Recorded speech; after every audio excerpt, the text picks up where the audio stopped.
Peace.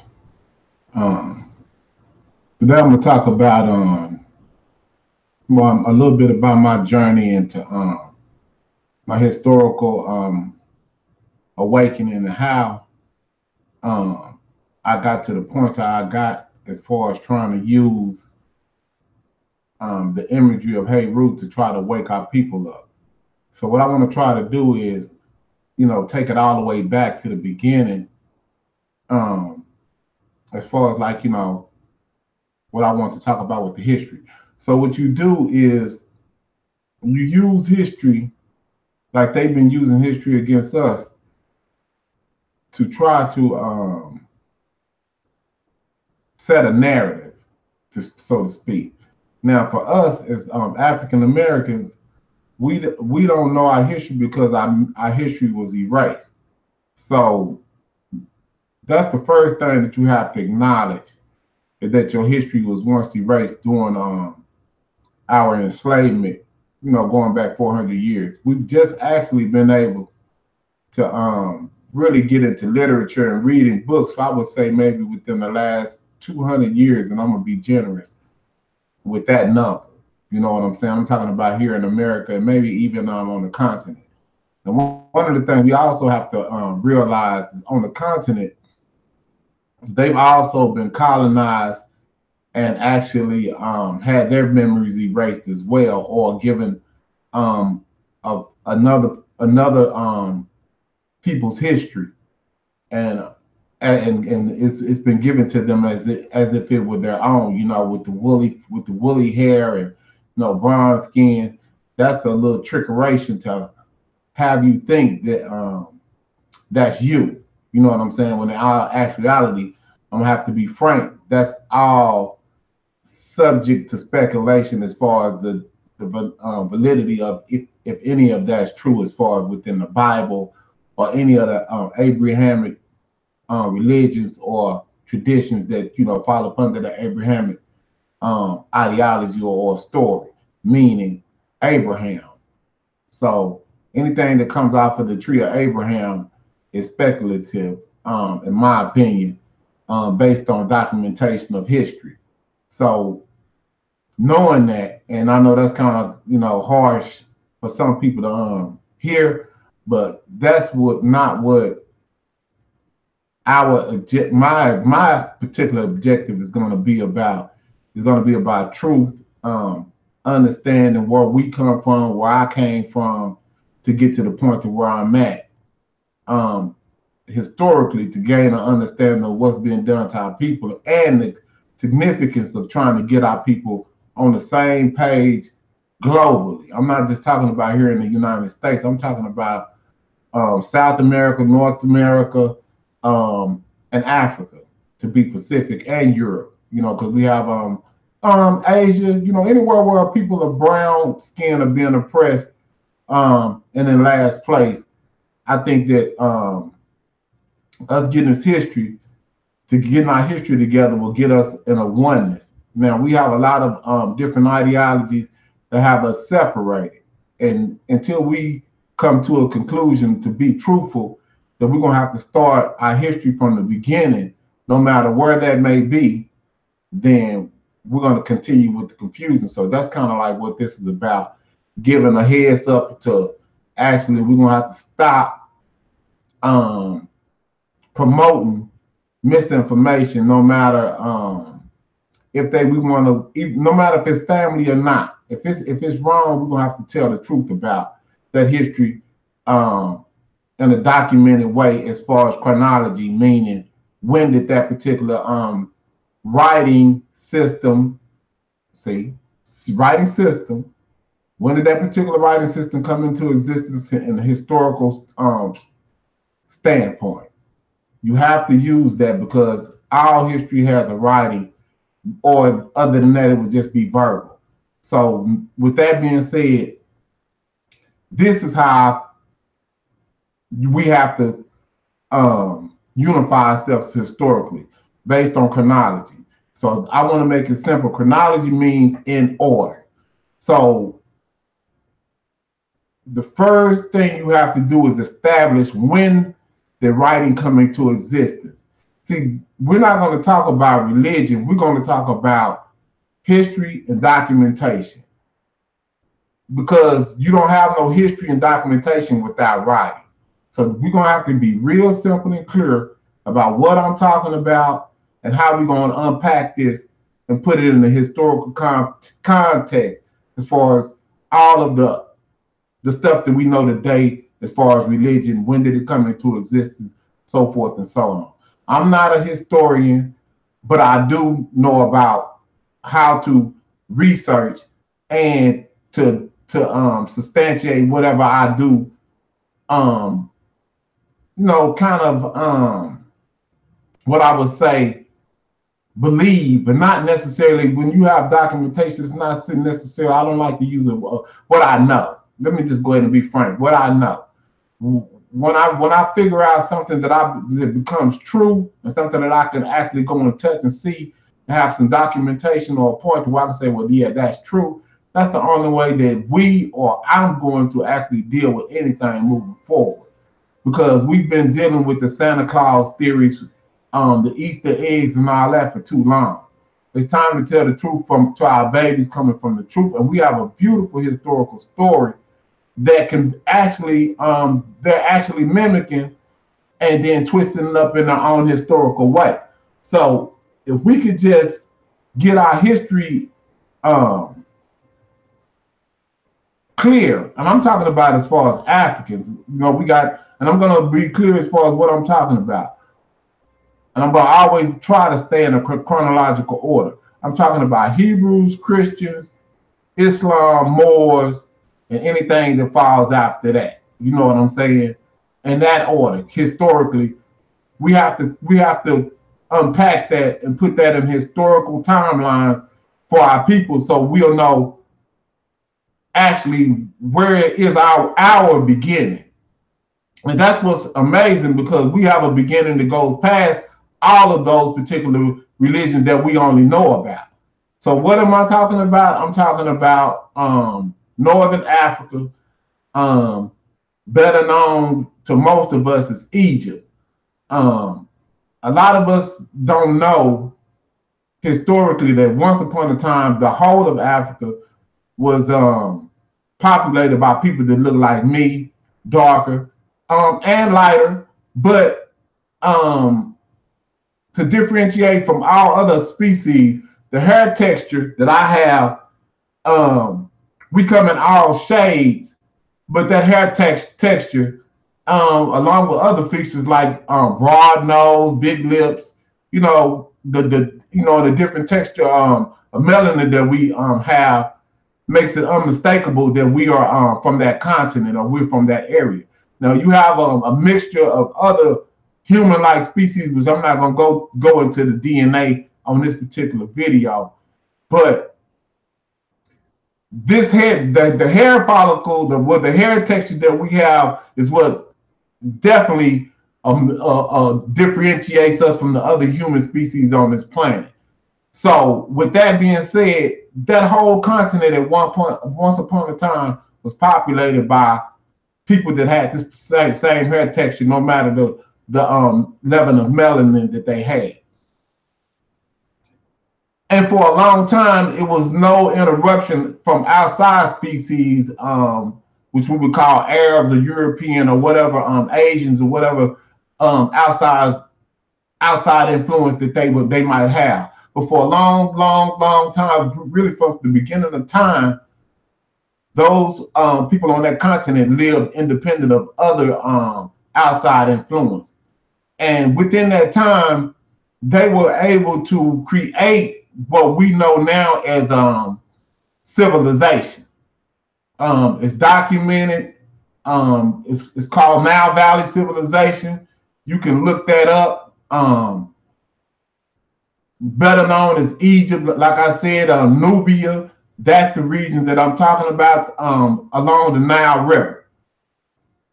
Now, this river is kind of significant, and I want to give a little evidence as to how you know that it's a possibility that it's not even, it's no doubt. Let me just put it like that. That it's no doubt that This is where the beginning of civilization comes from. Along the Uganda, that's where you find the oldest bones at that they're calling Lucy. You know how they always do. They want to name it after themselves when they come in and go and digging around. But in that region, Uganda, Congo, Kenya, and that region is where you Ethiopia. That's where you find the oldest fossils on the planet Earth. I mean, that's where they found some of the oldest fossils. Not saying that that is the oldest, because you can always dig up with science and find something older. But let's just say for right now, this is the regions that they're finding some of the oldest fossils, which kind of indicates that that's where the beginning of human existence comes from. So with that, using that, then you say, okay, well, if that's where humans kind of like first kind of started from, as far as like coming up out of whatever, because we don't know how we actually got here. I'm not going to play that game and act like I can just tell you that I know everything, because I don't. But dealing with that particular region, that's where the Nile actually starts at. So how miraculous is that? Is that where you find the oldest fossils at is where you find the beginning of civilization at also. And at the beginning of the Nile. Now, this river runs from south to north. And it's not, I don't want to be incorrect, because there may be another river that runs from south to north on the planet. But from my knowledge, I think that's the oldest, or that's the only river that runs from a south-north trajectory. And then it floods out into the Mediterranean, which we call the Mediterranean today. I'm not sure what they would have called it back then, but for, you know, trying to make sure that y'all can go look up the regions where I'm talking about. The Mediterranean Sea, which separates northern Africa from Europe, you know, Italy and so forth, Turkey or whatever, Spain. But at this one point in time, it was no outside influence, and we had a chance to develop on our own a civilization. And within this civilization, out of thousands and millions of years of just being independent of outside influence, we were able to come up with reading, writing, mathematics, science, astrology, art, you know, pretty much the seven, you know, the things that we go to school for today. Pretty much all of those classes are based off of what our ancestors came up with. Now, a lot of this stuff is going to take you to go and do the research for yourself. But I'm telling you, fam, I don't, you know, I'm not like a preacher type of a person. I don't even go around. That ain't even my thing. I come really actually from the streets, to the point to where I come from the same. I mean, I really come from the street. I didn't get in a wheelchair by sitting up behind a computer, talking and playing and all that. In the 90s, in the 80s, that's the era I grew up in. And a lot of y'all know what was going on back then. So it goes without saying. But what I'm trying to say is, I come from the same educational system that our children are stuck in today. And it's up to us to give them their history. The math and all of that really is universal, and it comes from us. We just got to teach our children that it comes from us. You know, but if we don't have a history to be able to show where all of this is coming from, we're powerless to change what's going on.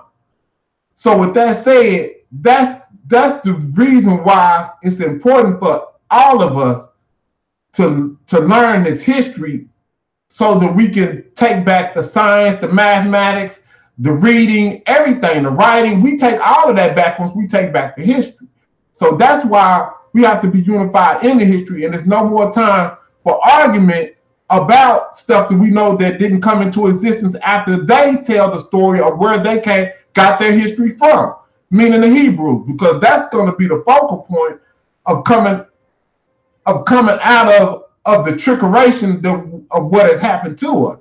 And this might be a long video, because I want to touch on how these people have done as far as like the manipulation through imagery as well as through text. I mean, these people have actually changed text, changed global history, erased our history, and then reintroduced us into the world with the history that they provided for us. Now, see, in the hood, if you got an enemy, and I'm gonna be frank, we know that certain species of humans on this planet don't have any good intentions for our species as far as Africans. I mean, and I'm trying to be diplomatic so that children can watch this, or somebody else can watch it, because my kids may watch this 20, 30 years from now. So we got to think about what we say now, because what I'm trying to do is for our future. So not to get off point, our ancestors created all of this stuff, and the importance of it is for us to relearn this now that we have. And I have to bring up, and I don't want to miss out anybody, but I'm going to bring up maybe a trilogy or my Mount Rushmore of scholars that you can look up to get a sound understanding and documentation, or to validate anything that I'm saying. If you want to know where I got this information from, this is not my information. Anything that I say is pretty much a regurgitation of information that I've heard, read, and researched, and come to find out to be true. So the teachers that you're going to need for validation and studying out there, you're going to need Dr. Yosef Ben Yohanan, which we call Dr. Ben, which is our great ancestor and master teacher. And I'm going to call him a master teacher because without him, none of us would even be speaking about our history in this particular fashion. Never met the elder, but I know the significance of his works. I know a lot of us don't understand wealth, but that man died the richest of our era. What I mean by that is he will be spoken about historically forever. He will be spoken about like Ramesses, because he is our link after the 400 years of having our history erased from our memory. He is our link back into a full understanding of who we are. Dr. Ben, Dr. John Henry Clark, Dr. Sheikh Diop, Theophilo Banga, Francis Quest Wilson,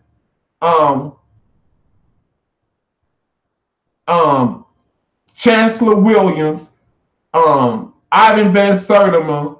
I mean, I could go on. I mean, we got a lot, and then all of their offspring, meaning everybody that come after them that is still continuing to work. We have an internet age of scholars which have seemed to, you got to give them credit for their effort, but they do not uphold the standards of the elders, and that's what we lack. And I know we in a different time, and I curse off camera. I do things that I wouldn't do on camera, but that's just me from a street code.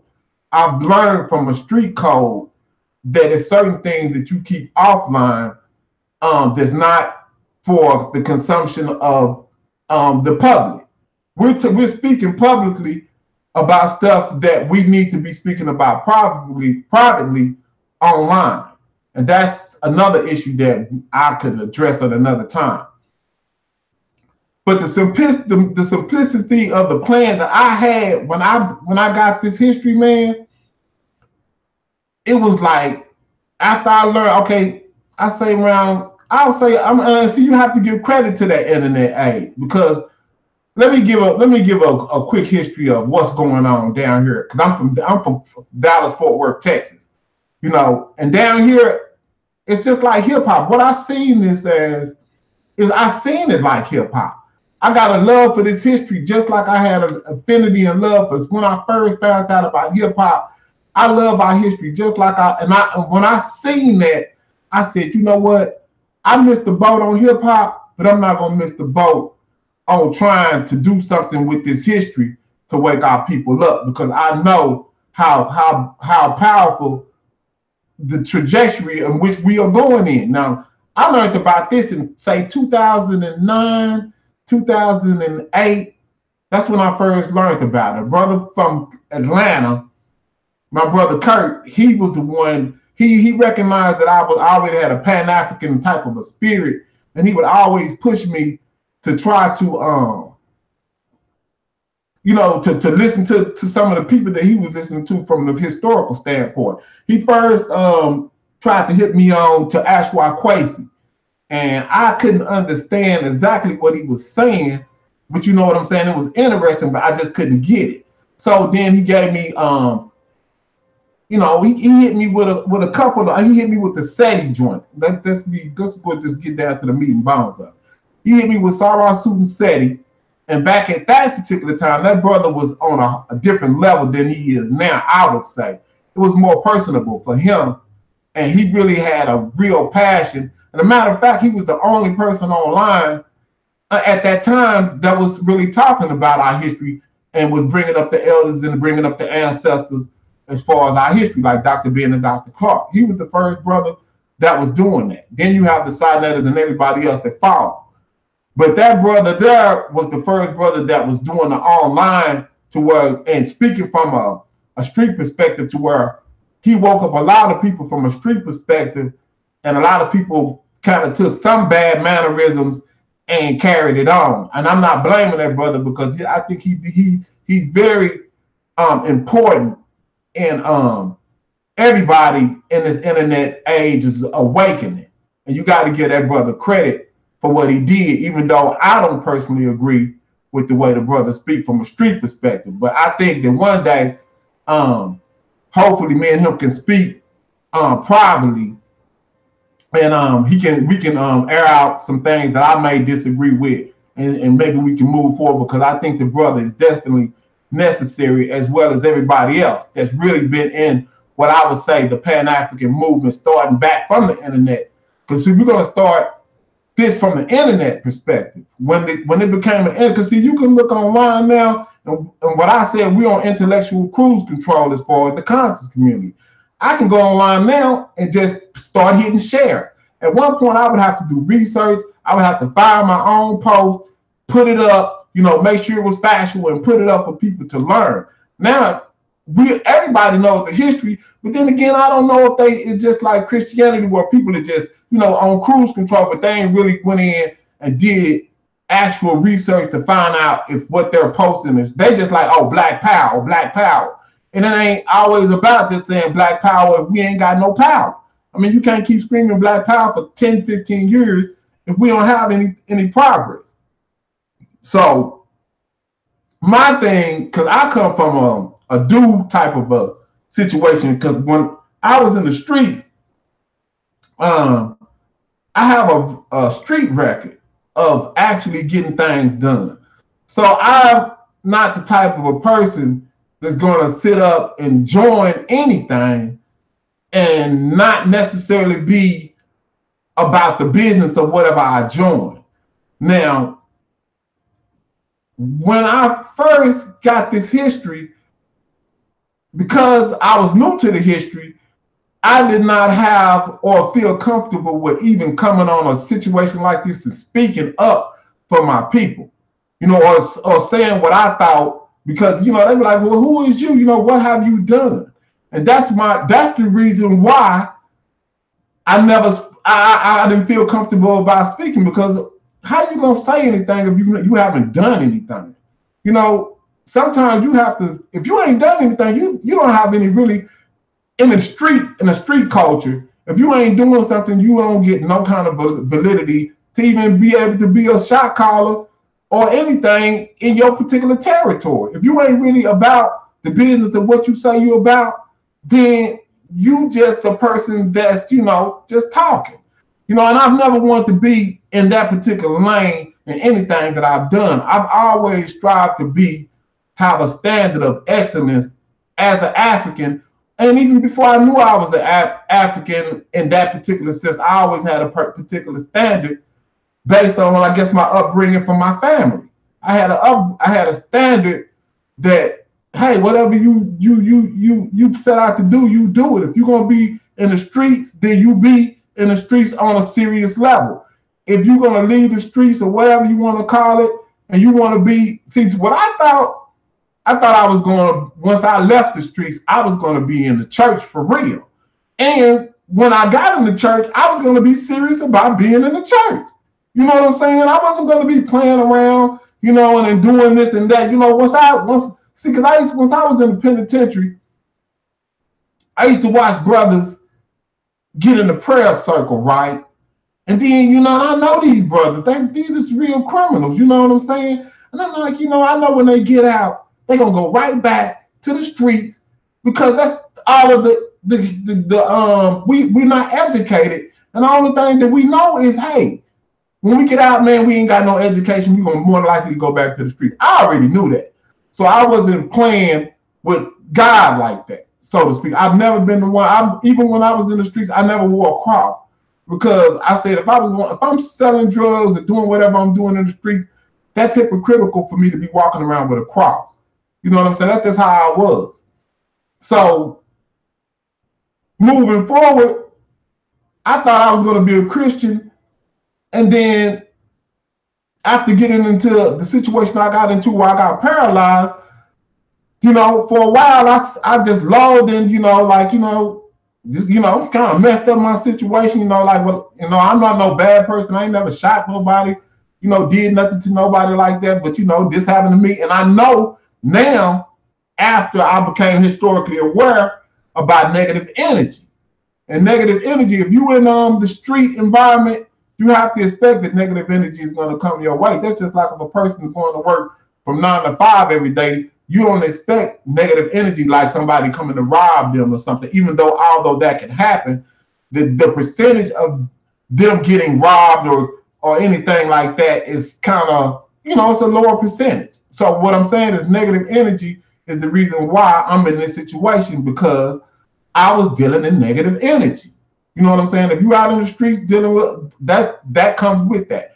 And that's what we say is, and you know what comes with the streets. You know what I'm saying? So with that being said, I thought that I was going to be, you know, at the point that I was at, this is what I thought my options was going to be. I was going to be dead, or I was going to have maybe 50 to 40 years in the penitentiary, in the federal penitentiary, right?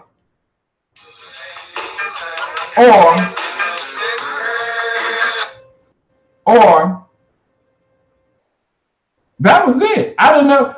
What I didn't know is the third option is that I was going to be living and I'd be in a wheelchair. That was the option that I never even imagined for myself. I was like, either I'm going to be dead or I'm going to be in a penitentiary. You know what I'm saying? In that particular environment, that's what was going on. So, come to find out, I'm in a wheelchair, so I have to readapt and calibrate myself to life in this particular situation. And, you know, I ain't saying that I still, you know, because I don't have any other history, I still have to go with Christianity at this particular point. So I'm going on with Christianity. And like I said, I ran into the brother Kirk Dees, and he put me up on, you know, the brother Seti, and I listened to Seti for a while. I listened to Seti, I would say, man, I listened to Seti more than 3 years. And for the first year, you know, I was listening to Seti, but I wasn't doing any type of research. I was just listening to the brother.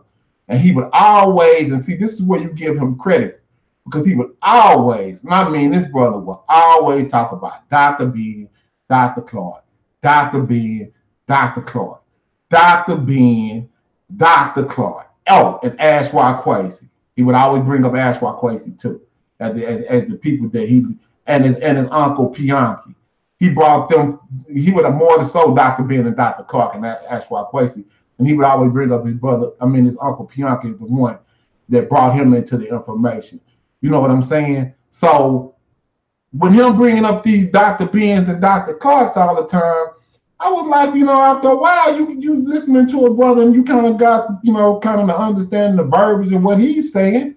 So now when you start listening to the elders, they're saying the same thing he's saying without the street vernacular. Okay? They're going to be saying the same thing that that brother's saying, minus the curse words. You know what I'm saying? And then, Dr. Ben might slip a curse word in here or there, Dr. Clark or whatever, but it's nothing like said. You know what I mean? And that's nothing to against that brother. But you know what I'm saying? Those elders had a standard that I like to try to uphold to, because I really admire them, because of just the way they carried themselves. I mean, we need to try to keep that practice of standard. If they said that, if that's the standard they set, is what I'm saying, we need to try to uphold the standards that they set, because anything other than that is not the standard. Whenever we set a standard, that's the standard. There's no getting around when the standard is set. And Dr. Ben and Dr. Clark shake out the deal. That's the standard. Francis Court, that's the standard. Anything other than that, that's below the bar. You know, understand what I'm saying? So once I got to listen to SETI, and I got to when he started giving you the ISIS is my ox, and letting you know about the Nile River, and letting you know about Kemet, and you got to get verbiage, because we've never heard these particular words before. Once you get the verbiage, once you start listening to the master teachers like Dr. Ben, Dr. Clark, Sheikh Ata Diop, Theophilo Banker, or anybody else you listen to after you get that verbiage from SETI, it'll be easier for you to listen to the elders, and then you will be able to learn like college course type of information, and that's what's going to raise your level. And see, I think that's what SETI might kind of get lost in. He had a video he just did. I don't know if it was the campus versus the streets or something like that. He titled it, but the information came from the campus, so to speak. Even though Dr. Ben and Dr. Clark meant it for our people, they did not mean it for our people in a sense of taking it that far to the street. SETI has to understand that it has to be a balance, because we need, just like I learned from him, once I learned from him, I learned more from Dr. Ben and Dr. Clark. So you need that college part of it, and we need him as well to drag those people that can't understand that information until they get that language down to be able to listen to a Dr. Ben. So what I'm saying is we all need that whole totality of teachers. We need the SETIs, we need the Jabaris, we need whoever that's honorable. We don't need people that's stealing. We don't need people that's selling us false hopes and dreams. We don't need all of that. We don't need people that's and we don't need people that just in this for non-Pan-African reasons. You know what I mean? Just for themselves. Now, getting back to the history, because I want to try to make this shorter than, I don't want it to be long. I'm looking at the clock. But I don't want it to be a long-winded situation, because I know I can be long-winded. Excuse me. But once I got past, not past, but once I started understanding what SETI was saying, then I started listening to Dr. Ben and Dr. Clark.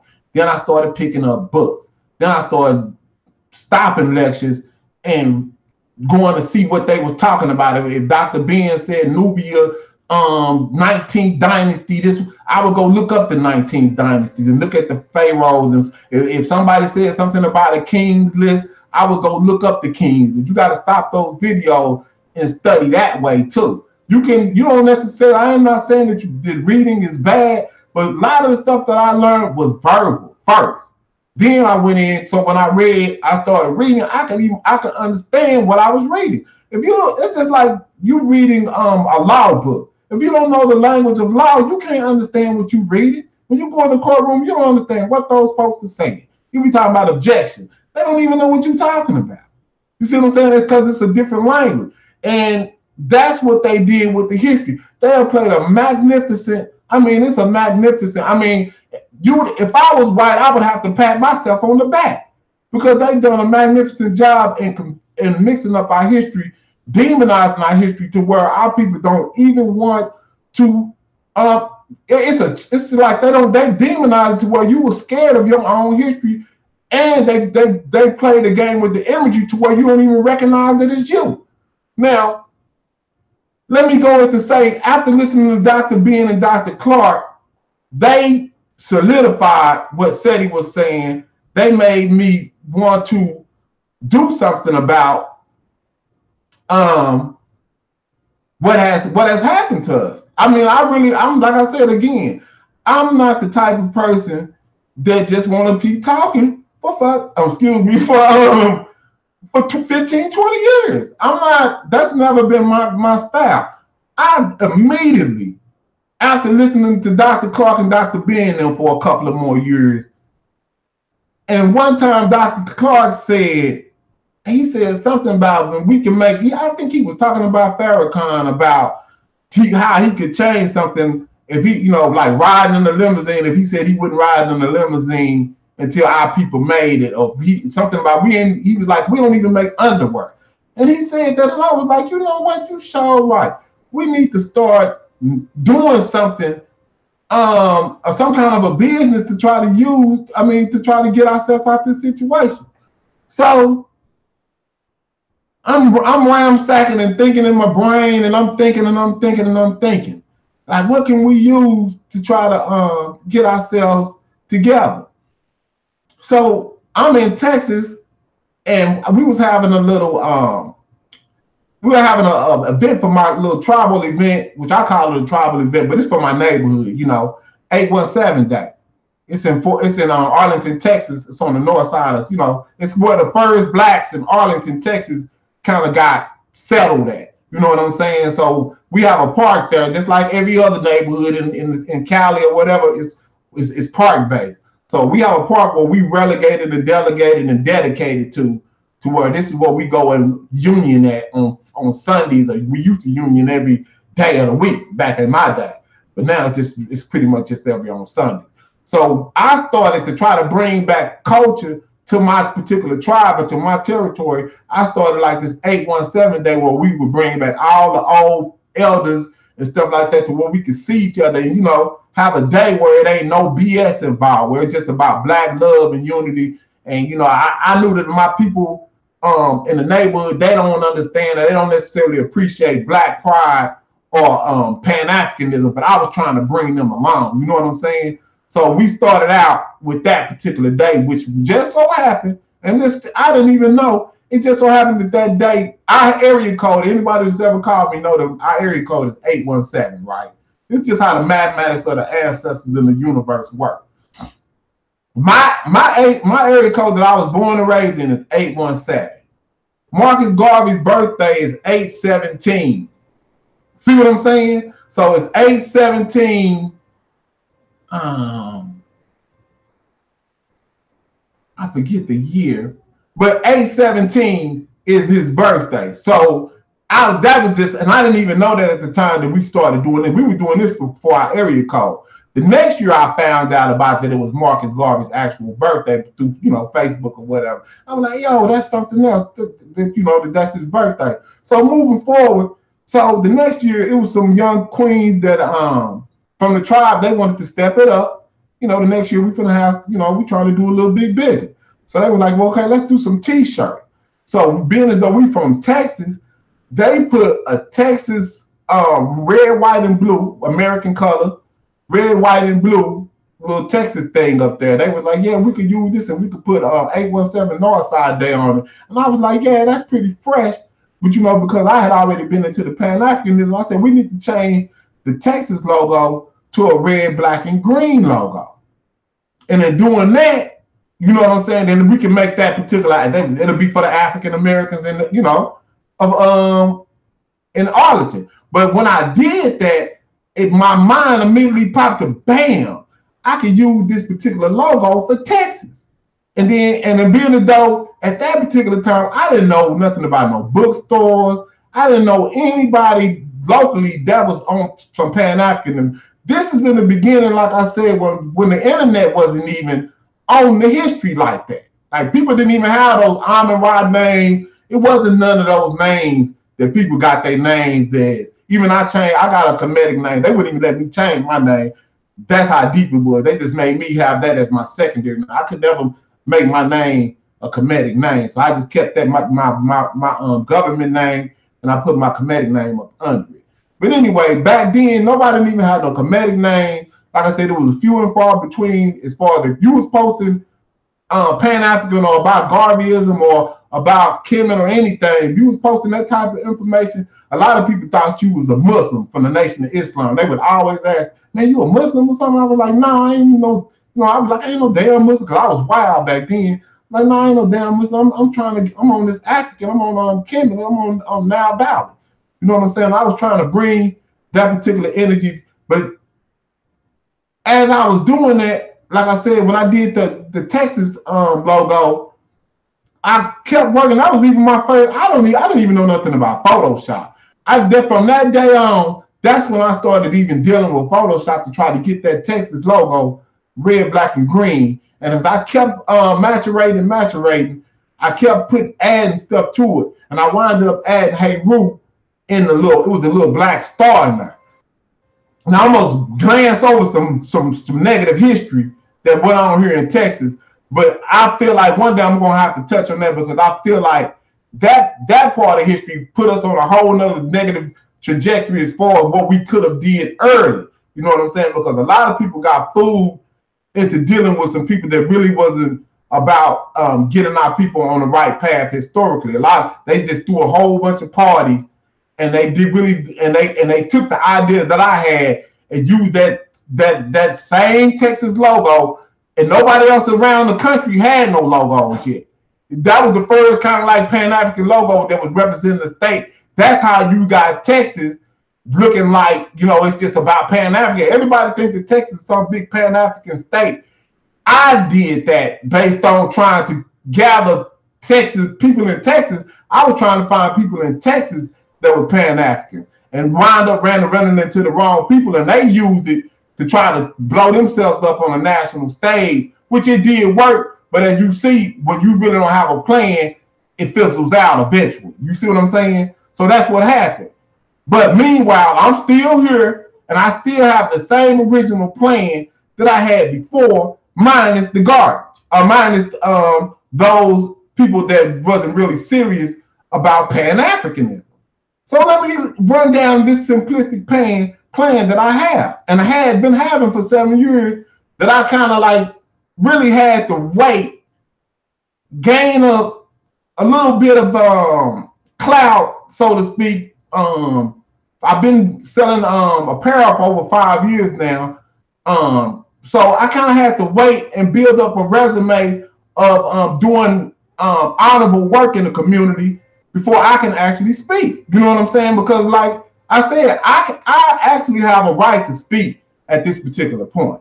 I've done more, and I think I have a better plan than pretty much anybody that's in the community right now. So let me run down the plan and how simple the plan that I had was. Because it's not about begging, it's not about borrowing, it's not about, anything except being accountable and using tangible products based on our history to get us out of the situation that we in. So once I got done with that Texas logo, as I stated, I put that Hey Ruth logo in there. The Texas situation for me fell apart because there was some unhonorable Africans that I, barely knew or just met that I thought was about real Pan-Africanism, but wasn't.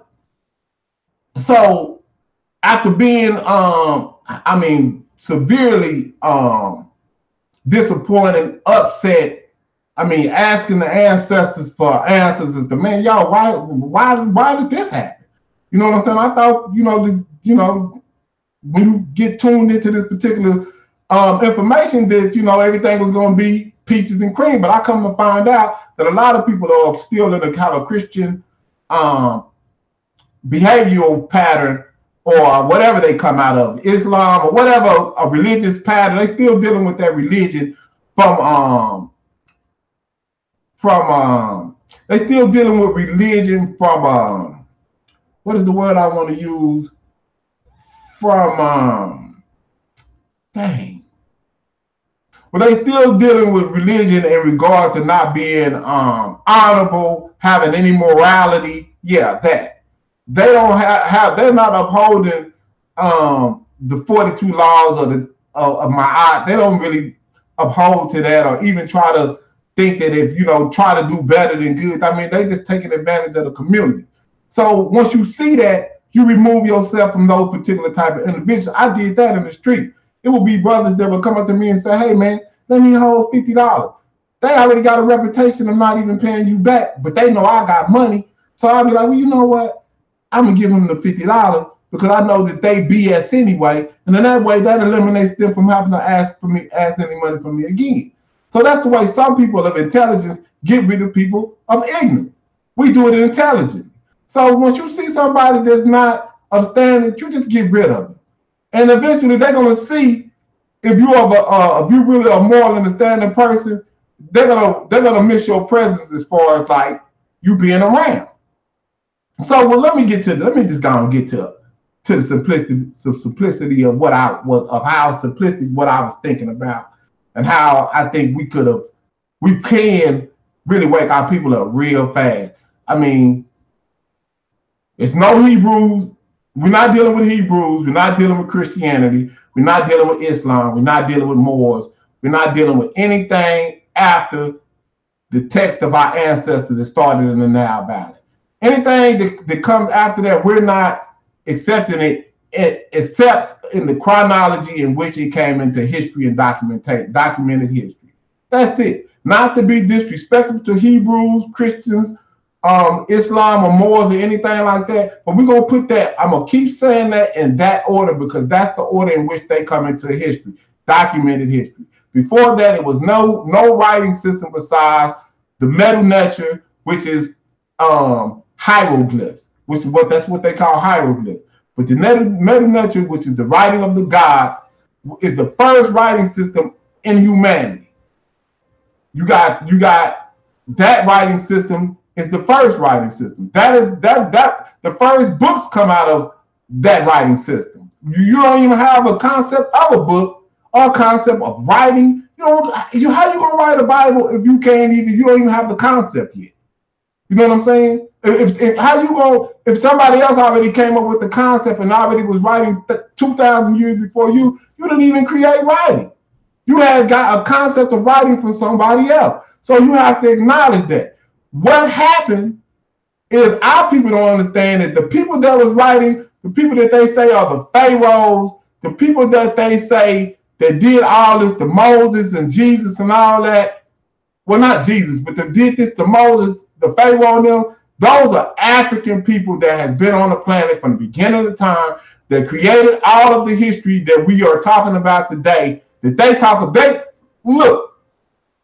say the beginning. The story started like this. The Hebrew, we ain't gonna even talk about Christianity or none of that.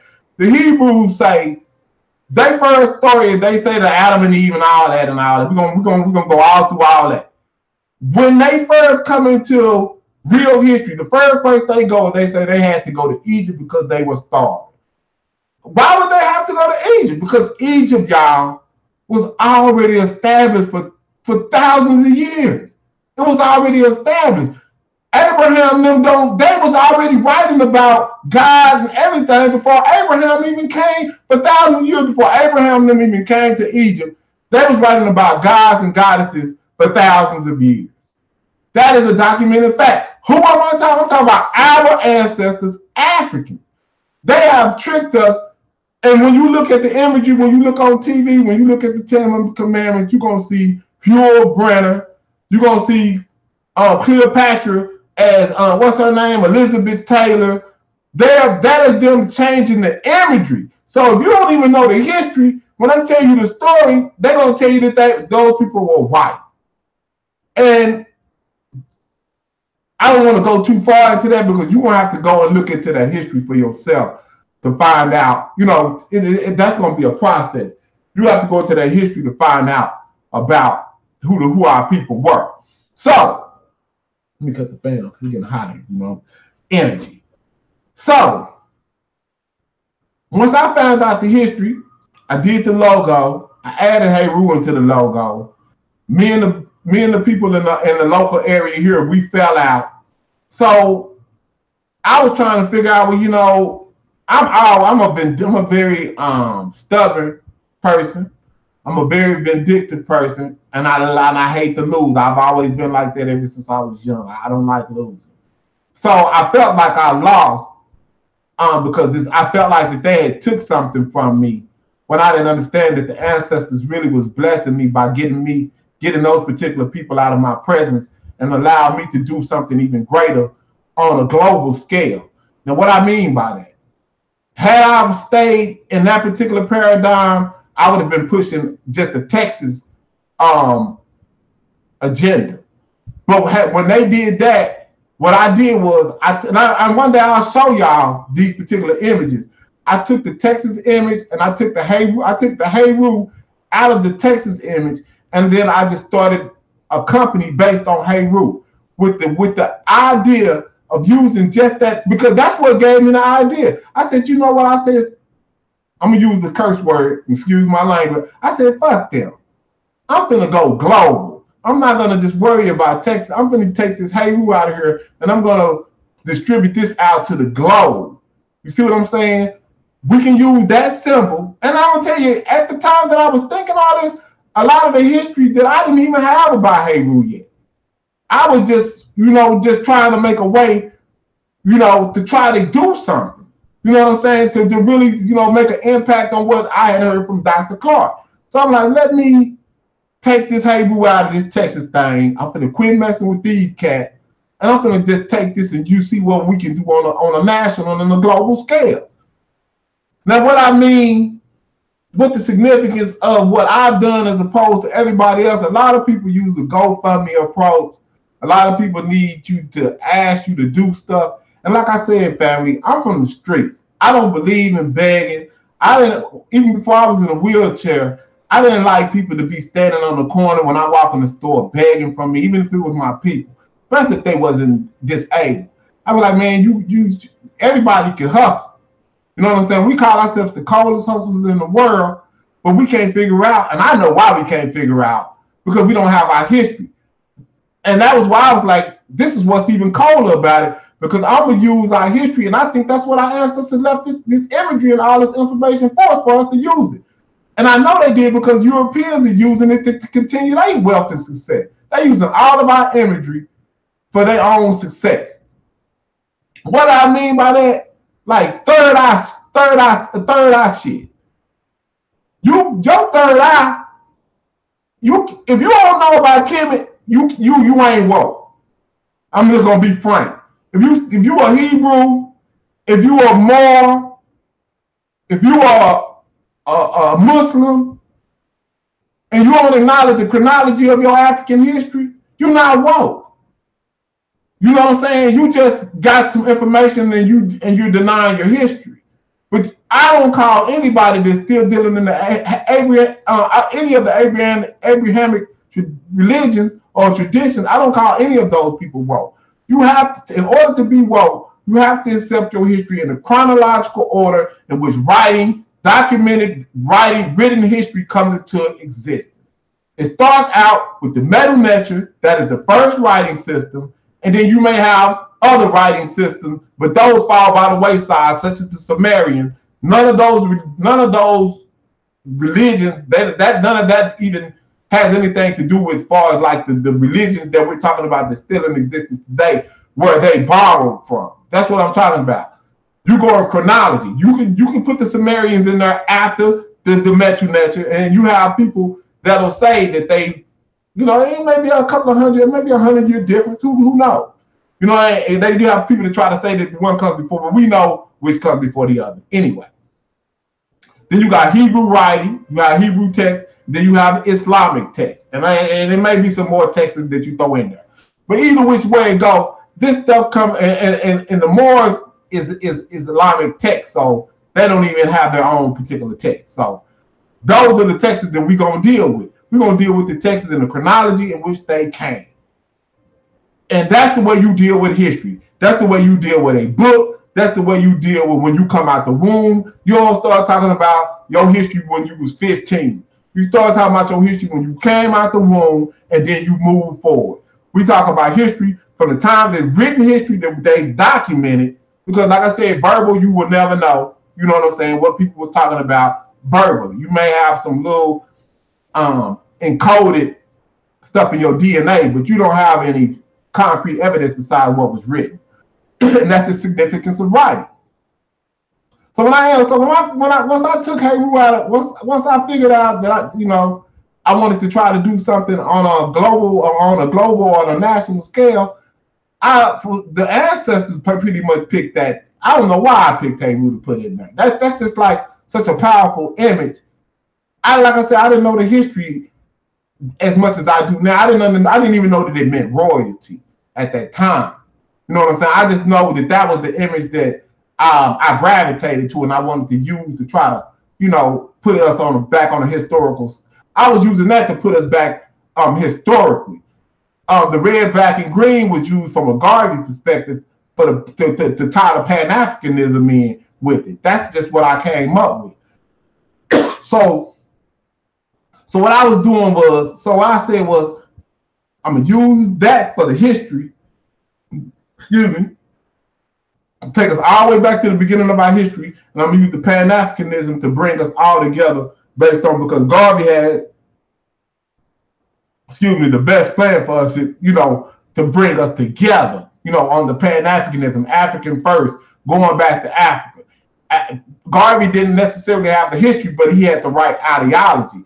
It only until Dr. Ben Sheikh and Dr. Clark them coming on do we get the historical part to tie everything together. Now, what I've done is tied it all in together with the imagery perspective.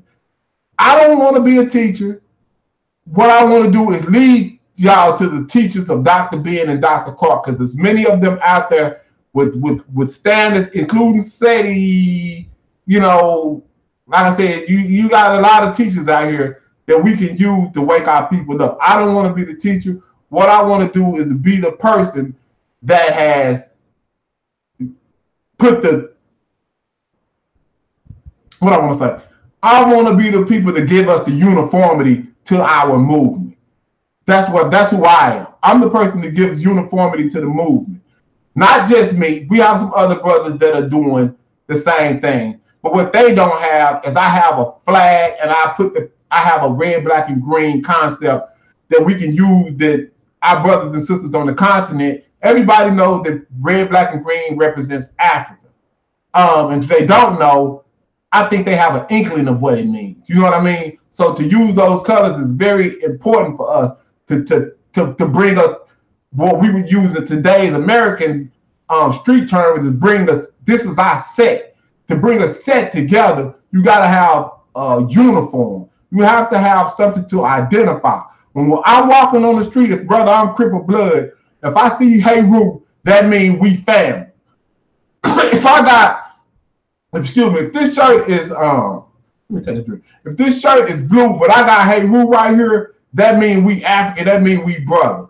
That is how, one of the ways that I wanted to tie us in together to try to unify us based on Heru, based on red, black, and green. This is how we were supposed to unify ourselves 7 years ago. We were supposed to have been waving that flag with Heru on it 7 years ago. Now, why that flag? Why not the original Pan-African flag? Not to be disrespectful to Garvey, but what I'm trying to do is I'm trying to push the historical narrative of us going back, and with the Pan-Africanism. I want to take the Pan-Africanism and marry it to the history that we have lost. That is what we're supposed to be doing. So really, we're not even supposed to be I see brothers that's Pan-Africans now, still wearing Dallas Cowboys apparel, still wearing Chicago Bull apparel, still wearing New York Yankee apparel, still wearing New York Giants apparel, still wearing LA Raiders apparel. These people have already demonstrated to us that they don't necessarily support us. They have our young brothers who are historically miseducated in a situation to where they don't even have elders that can tell them, what to do. And I would say that our history is coming because on the NFL Network, we got a brother named Michael Robinson, and he hit the peace sign up like this and said Hotep one day. So the history is coming. That's powerful right there. But we need, and for the celebrities, they don't even have a place to check in. We dealing with Monique right now. But Monique is not historically aware, I don't think. She's a sister. But you can't hold her accountable as you can hold me for her actions, because I know my history. Monique's probably still a Christian, but she knows that something ain't right. Once you get her history, then anything that she do moving forward, she must be held accountable for. But you can't hold me accountable for what I was doing back in '90 if I didn't know my history. Even though I knew it was wrong, everybody that was in the streets had on a cross and was Christian or Muslim, and they was doing wrong. But I would never dare do what I would do back then now, because I know my history.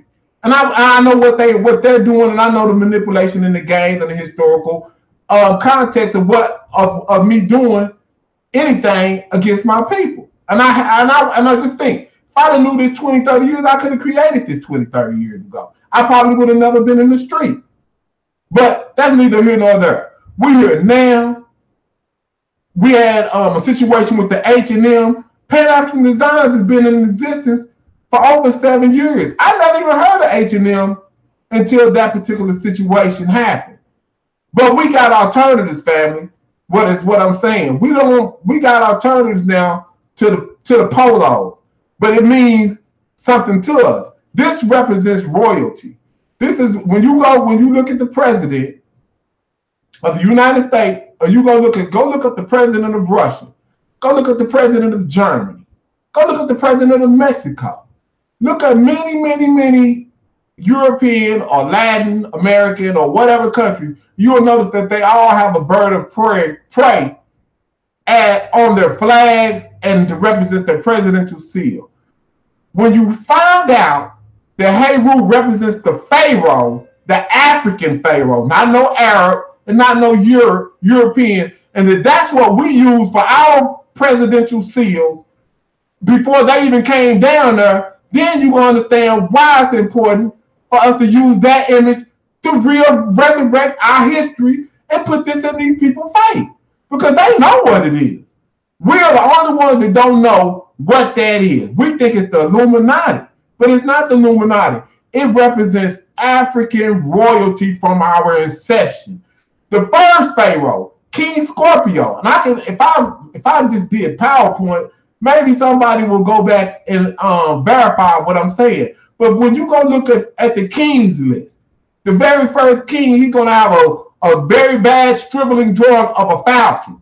The falcon represents African royalty. That is what our ancestors were doing. Now, why did they use the falcon? I'm going to go over this briefly. The falcon is the fastest thing on this planet. It goes like 260 miles an hour. It's faster than the cheetah. The cheetah is the fastest land animal. The fastest thing on this planet, y'all, is the falcon. It's the peregrine falcon. That's the fastest thing. So the Pharaoh wanted that to be able to enact justice or to be able to move quick as a falcon. So you know that if your enemy coming against you, you want to be able to use that particular energy of a falcon to be able to strike your enemy down faster, or to be able to do something to him before he does something to you. You want to have that speed to be able to make judgments fast, so forth and so on. So we use animal zoo types to bring forth the energy that we thought that was necessary for whatever we were trying to get done. The falcon also has the best eyesight of any species or animal on the planet. What is that? Why is that important? Because if you are a pharaoh or a king, you want to be able to see your enemy or see things before they happen. So that is the significance of that particular bird. But then you also got his father, the sun disk over his head, which represents his father. The sun disk represents Ra. Also, it represents Osiris, or what we call Asar, the father of Heru. And see, when you're dealing with the history of that, who's Jesus' father is God. That's the son for us represents God. So they took a story. I don't want to get too deep into it. I want y'all to do a little research. What I'm saying is, man, and I'm going to cut this short. What I'm saying is, Let me be clear. Heru represents African royalty. If in order for us to get ourselves out of this situation from a financial perspective without begging, what my idea was to use the imagery of Heru to take back the income from the Ralph Lauren's, the Nikes, all of this. It's not even a boycott. It's just us rounding the circles and coming back in with, and we getting ready to move back out with an imagery that is so powerful that when we start representing this one image on a global scale, that makes the Africans on the continent have to ask, what the hell is the Africans in America talking about? Why are they wearing this falcon? And we know what the red, black, and green is, but what's the falcon about? When we can teach based on this imagery, we got it. When we represent this imagery, there's no more polo on our shirts. There's no more Nike and anything like that. Dallas Cowboy imagery on our hats. When we can do that, when they just start seeing us with this everywhere, representing our African royalty and showing them that, hey, we know that the gig is up, that we're taking our history back from the inception, that everything that y'all thought we know about, that's your third eye being open. When you ride down the street, you will start seeing Techanews and Obelisk. You'll start seeing Heru. They're using this same imagery everywhere. They've been using it for years. You'll see it on commercials. You'll start seeing it in movies. Your third eye will officially be open when you recognize this particular imagery. Not when you recognize the crescent moon of the Quran. Not when you recognize the cross. You're not woke when you recognize the cross. You only woke when you can recognize the Techanew, when you can recognize the when you can recognize Ma'at, when you can recognize, Africa, the ancient African. That's the only way you woke, when you recognize those particular images. You can call those and call the names of those ancestors, such as Ma'at and Imhotep, and you can call out those particular. Well, that's when you woke. You're not woke if you're talking about Adam, Eve, Jesus, Muhammad. You're not woke. But that, even though that's a part of history, it's a part of history. So with that said, family, I know I'm long-winded. I mean, I don't really get on here that much, but when I do, I like to talk about stuff. What I want y'all to do, man, let's put this in these people's face. Let's start repping this royalty on a mega level. I mean, just imagine if nobody else wore a Dallas Cowboy hat that's black. Imagine that. We don't have to boycott. Let's just start representing our history and putting this in these people's face so we can start making them ask the question. That's the goal. Put the imagery in everybody's face. If you're conscious, you're supposed to be wearing this stuff. We have apparel from newborn to elder. We have ladies apparel to men's apparel, girls and boys, infants, so forth. So there's no excuse for you not to be representing your royal history.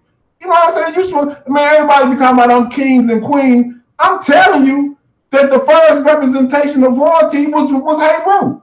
So if you're gonna do it, let's do it according. Let's put this history, let's put this royalty in these people's face. I'm telling y'all, if y'all want to piss white people off, if y'all want to piss non-Africans off, put this in their face. I guarantee you, if we were doing this on a mega level, they'd probably try to kill me. You know what I'm saying? Which I'm not afraid of death, because I know I'm dying anyway. But I know what's most important. It's not about, and if y'all worried about me getting rich, don't worry about that either, because I'm going to die. The mission is for us to get this history out. That's the mission. Ain't no other mission. If they kill me trying to get this, I would have died an honorable death. I got shot by a black person, right? I got shot by another brother. You see what I'm saying? That's not an honorable death. I would be sick if I had died from the hands of another African. But if they kill me because I'm trying to give this history to my people, that's an honorable death. The money that people worry about getting, that ain't what I'm in this for. I'm in this because I want y'all to remember that flag forever. I want y'all to remember that I put that flag on there so that we can wave that flag and wake our people up on a global scale and get us off of Hebraism,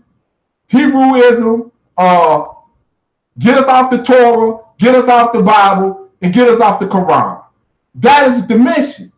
And even if we don't have, we got books, but it's not about religion. It's about history, y'all.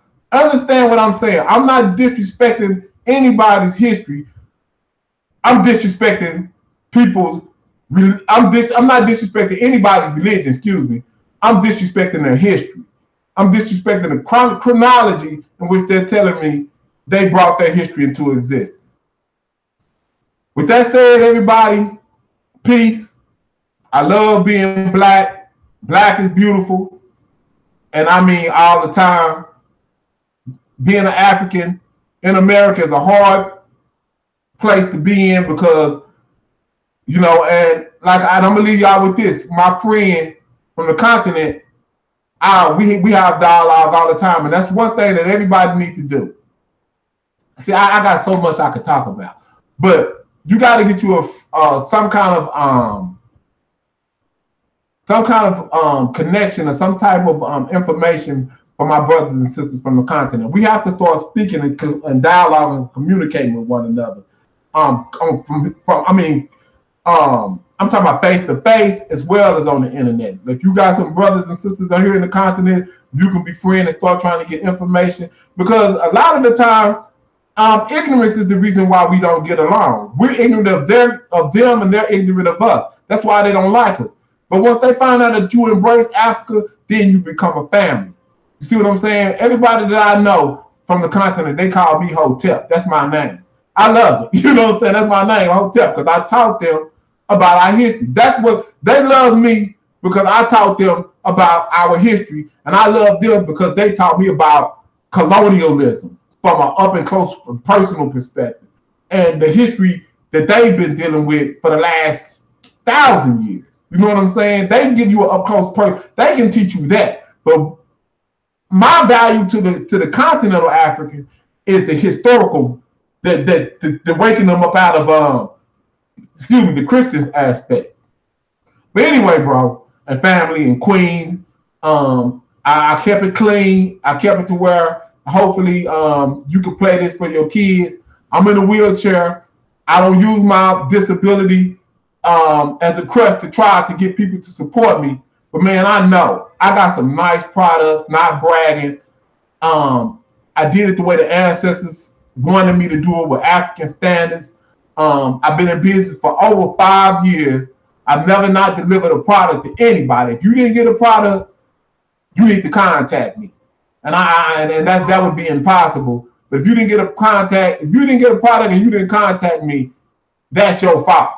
Because if you would have contacted me, I'd have made sure I'd have tracked it down or whatever. But if we've never not delivered a product, we have a two week waiting period. I mean, as far as guaranteeing the delivery, because we deal with internet. That's just off in the continental United States and maybe Canada. But anything out of the United States, like I just shipped something to South Africa. It took a month and something for it to clear customs, and that's another thing we got to get together, y'all. We have to get the trade between the continent and the African American disparity. We have to get, because that's where my customer base is at. A lot of people want me to sell the apparel there, but I don't have the way and the means or the resources to go about doing it. I named the company Pan African Design for a reason, everybody. I did that for accountability.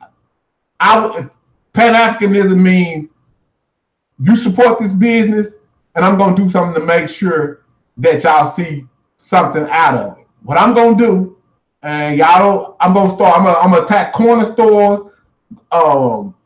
If with enough money, I'm going to attack corner stores. I start out with corner store. We'll all discuss that. And see, this is not begging. Just support. See, when you support putting flags out, wearing the apparel, that's going putting the hats on, That's gonna get the energy and the imagery out there. You know what I'm saying? But at the same time, it's getting the revenue up for me to be able to do some of the stuff that we want to see done. Like I've been in this for 10 years now. We don't see nothing. I guarantee you, if we would have did it the way I would have thought about doing it, which is tangible products, y'all support products. Y'all ain't got to give me nothing. Support the products. We got good products. Support the products. Represent the royalty that our ancestors left us. As that starts taking over the country, that'll start taking over the world because we dictate stuff. We don't need them no more. We got everything we need. Represent this royalty. Get it out there. Start putting it in their face. From the proceeds, I'll start doing stuff that we need to do. You ain't got to tell me that we need to do the corner stores. I already know it, but we're gonna talk about it. We're gonna talk about it. Y'all gonna have a say so in what we do. You know what I'm saying? If y'all want to do the corner stores first, we do the corner stores first. Y'all want to do the haircut market, we do the haircut market first. And in the haircut market, I'm relegating this stuff out to the sisters. I want them to take over the haircut market. I want them to get them Japanese sisters, them Japanese women out of. I want them to put them out of business. That's our mission. The sisters, we created wigs. Our sisters look good, looking in different ways. But the problem with the wigs is that we don't own the products. We have to start taking back everything that we created and start selling the stuff that we create ourselves. So with that being said, I'm signing out. Sorry I'm so long-winded. I'm passionate about our people. As y'all can see, y'all got me sweating, but I got myself sweating. I love everybody. Peace and Black Power. Hotel. And if y'all like the video or whatever, I'll be back a little bit sooner than like. Peace.